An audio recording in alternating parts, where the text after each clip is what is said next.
This program contains subject matter and language that may be disturbing to some viewers. Viewer discretion is advised.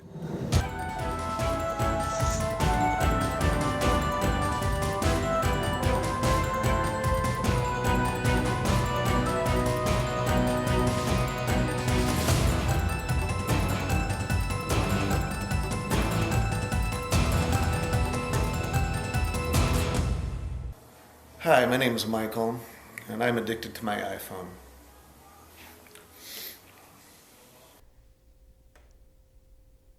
My happiest memory with Michael was when Carolyn was born.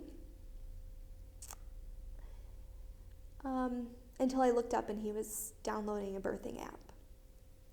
Dad and I used to walk Chester a lot, and it was so much fun because we just talked about everything that needed to be talked about and everything a daughter needs to hear from their dad. And then he got his iPhone, and it all changed after that. Michael and I don't even talk anymore unless it's a Facebook message. Like if I see him in person, he gives me a high five, and that's the extent of our communication. One of the causes of this, the strong addiction that he has now has to do with his laptop, which he always had with him as well. It died on him, and he went into mourning for it. It's almost like he was wearing black and wouldn't talk to anyone. So when that died, he was even relying more and more on his iPhone. So it kind of sucks because ever since he started, with his phone, and his addiction really took a toll on my life. I started eating a lot more salt.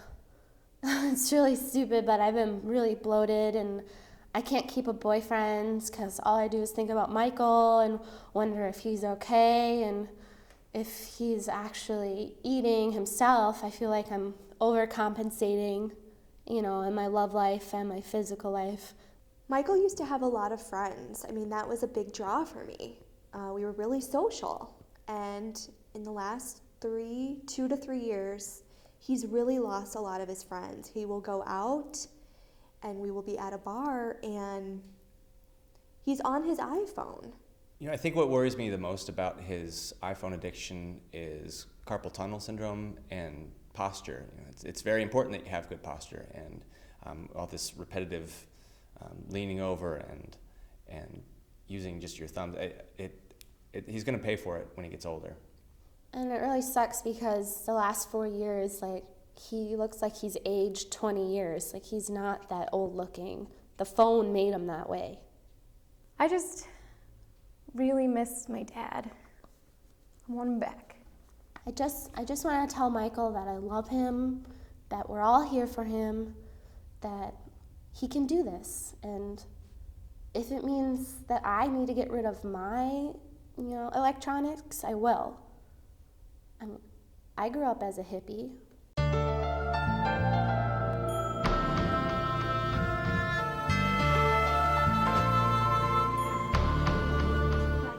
Wait, hold on a second.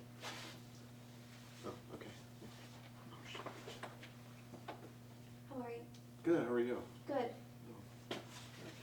Maybe come sit down. Come on in, have a seat, Michael. Right there next to your daughter. How you doing today? Great. You? Good. My name's Joel. Joel? And we've got nice to meet you. We got a group of people here that just care about you like crazy. And they have some letters they want to read to you, and then we'll just go from there. Nice to meet you. All right. Nice to meet you. And you know what? We're going to not have cell phones Well, in here. it's an iPhone. And we're going to listen to each other. We're going to go from there. So we're not going to have smartphones. We're not going to have any kind of devices. So let's just read the letters, and we'll start with Jessica. You want to go first? Michael, we had a great 14 years together, and you gave me the best present anyone could ask for, our daughter Caroline. But for the past 4 years, you have changed into someone that I don't recognize. You stopped taking care of yourself, you don't make eye contact with anyone, and you are not there for your daughter. Did you even know that we got a divorce? Divorce? What? What are you talking about? I gave you the papers. What papers? You signed the papers. I don't remember that.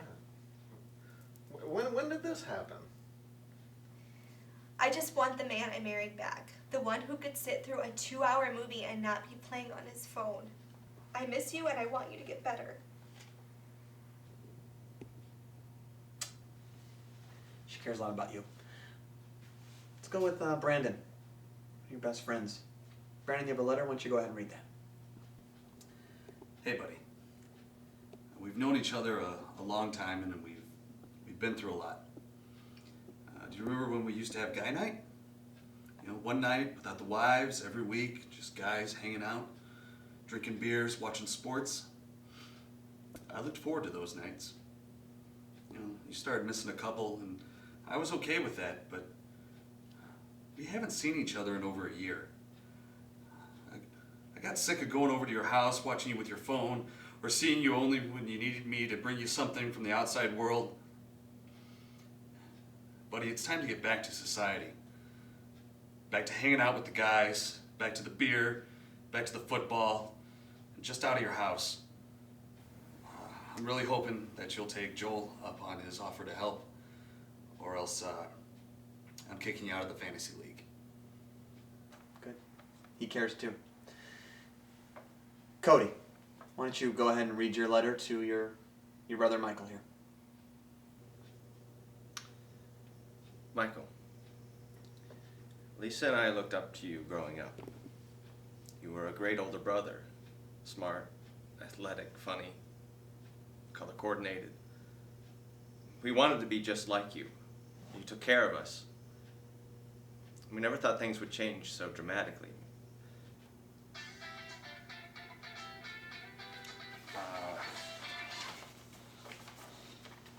Yeah, I gotta take this. Sorry.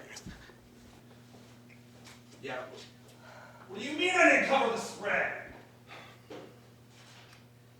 We never thought things would change so dramatically. Have you looked at yourself recently? I mean, you need a shower, a shave, and a punch in the face. I thought after you lost your job that it would finally hit you, but it looks like you need a bigger reality check. Get clean. Come back to the family that loves you. We're here for you. If you don't clean up, you won't be allowed to be in our family portraits anymore. Family portraits. Those are important. Wouldn't miss one for the world. Not for an app, that's for sure. Okay. Why don't we hear from Caroline, your daughter, and my girlfriend? We'll talk about that later. Why don't you go ahead and read your letter? Dad, you have missed so much in the past 4 years. I graduated high school a year early. We invited you, but you didn't show up to the ceremony. Mom and I moved out about 6 months ago. Our dog, Chester, died and you didn't even notice. All this isn't fair to us. I love you, Dad. Please get help. All right, this is too much. I gotta take a break, all right? I'll be ready.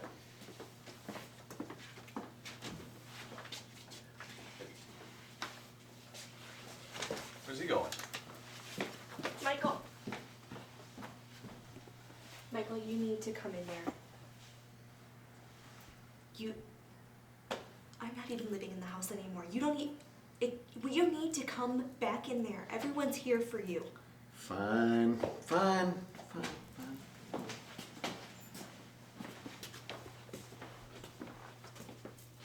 Welcome back, Michael. So basically, you heard what everybody has to say, and we'd like to offer you 60 days in a facility. It's called No Phone. It's in Scottsdale, Arizona. It'll help you. It's a facility. Get you off your phone addiction. Will you go? You're going to lose everything if you don't go, Michael. When do you want me to go? Today. Right now. Today? Mm-hmm. Well, they have Wi-Fi at this place, right? They have everything that you need to be better. I will not come back to the house. What about my Farmville crops? They're gonna die.